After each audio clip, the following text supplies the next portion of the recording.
Vamos conversar com ele agora. A gente está tendo o prazer de receber o Dr. Lucas Boarini, que é coloproctologista, membro titular da Sociedade Brasileira de Coloproctologia e mestre em gastroenterologia. Bem-vindo, tudo bem? Bom dia, vários Jane. trava-línguas na mesma frase aqui, né? Bom dia, querido. Seja bem-vindo. A gente resolveu falar sobre esse assunto aqui no programa hoje também, porque fica de alerta quando a gente vê na mídia, principalmente, esse assunto, né, em grande quantidade de casos, né? A gente viu 2 mortes recentes agora, né? Roberto Dinamite, Pelé, todos eles vitimados com câncer de intestino, câncer de cólon, né? Sim. E aí eu gostaria de saber, o câncer de intestino ou câncer de cólon é considerado um dos mais letais hoje em dia?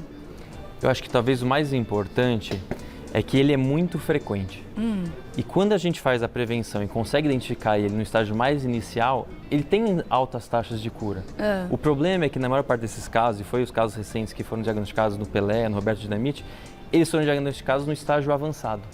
E aí essa taxa de cura realmente cai bastante. Cai bastante, né? Sim. Agora, falando nessa prevenção, existe uma questão com relação à idade, hereditariedade, isso varia muito, né, de pessoa para pessoa, de quando a gente deve começar a fazer essa prevenção, ou existe uma data limite? Normalmente, a partir de tantos anos já é bom a gente se prevenir. Isso já está muito bem estabelecido, né? O câncer cólon-retal, que é do cólon e do reto, ele é mais comum em pessoas acima de 50 anos. Tá. Só que nos últimos anos vem aumentando a incidência em pacientes mais jovens. Sim. Então hoje, de uma forma geral, todas as pessoas acima dos 45 anos necessitam iniciar uma profilaxia, ou seja, uma prevenção através ou de sangue oculto nas fezes todos os anos, ou, o que é o melhor e o mais recomendado, através de uma colonoscopia, iniciando esse rastreio a partir dos 45 anos. E por quê? A gente sabe que o câncer cólon-retal, na maior parte das vezes, ele nasce de um adenoma, que é um pólipo. Então todo mundo já ouviu falar, eu fiz uma colonoscopia e retirei um pólipo. E quando a gente faz a colonoscopia, a gente retira o pólipo, a gente quebra essa evolução. Então a gente evita que esse pólipo vire câncer um dia. Tá.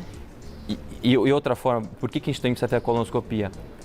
O câncer coloretal muitas vezes ele é silencioso. Então às vezes a gente inicia aos 45 anos, faz a colonoscopia e consegue identificar ele de uma forma mais precoce. E identificando de uma forma mais precoce, pode atingir taxas de cura chegando a 90%, quando ele está localizado apenas no intestino. Tá. Só que se a gente for esperar para ter os sintomas, geralmente pode estar no estágio mais avançado e dificultar Muitas esse vezes sucesso. tarde demais, né? Exatamente. A gente pode dizer que o pólipo é um tumor em fase inicial, ou nem todo pólipo vai se transformar num tumor? Nem todo pólipo vai se transformar num tumor, mas a gente sabe que o pólipo, na maioria das partes, ele é benigno, mas ele pode um dia virar o câncer. E por isso que quando a gente faz a colonoscopia, além de identificar esse pólipo, a gente já retira esse pólipo, quebrando essa evolução e conseguindo fazer dessa forma uma prevenção e evitando com que esse pólipo vire o câncer cólon-retal. Tá. Existem algumas outras medidas? Sim, a gente sabe que é importante a gente ter uma dieta saudável, então ter um aumento de verduras, frutas, legumes, diminuir a ingesta de carne vermelha, o álcool pode ser ingerido? Pode, mas de uma forma controlada. É importante parar o cigarro, diminuir a ingesta de alimentos ultraprocessados como refrigerante, salgadinho, miojo, suco em pó. Embutidos, porque eles são alimentos pró-inflamatórios e aumentam o risco de câncer cólon-retal.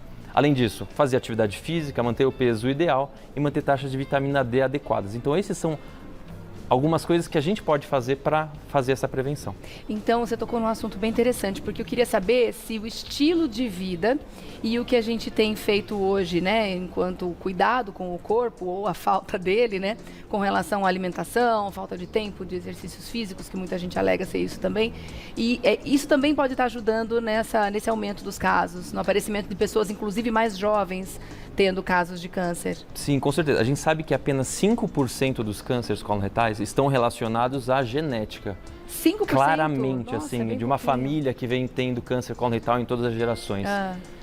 Em torno de 65% são de formas esporádicas, pessoas que nunca tiveram história de câncer. Ou seja, quase 2/3 desses pacientes não vão ter um histórico familiar, não vão ter uma alteração genética, aí vai ser exclusivamente pelo estilo de vida. Tá. A gente tem em torno de 30% que tiveram algum câncer na família, mas que não tem uma alteração genética clara, entendeu? Então, esse papel de ter um modo de vida mais saudável ele talvez seja a melhor prevenção que a gente possa fazer para o câncer coloretal.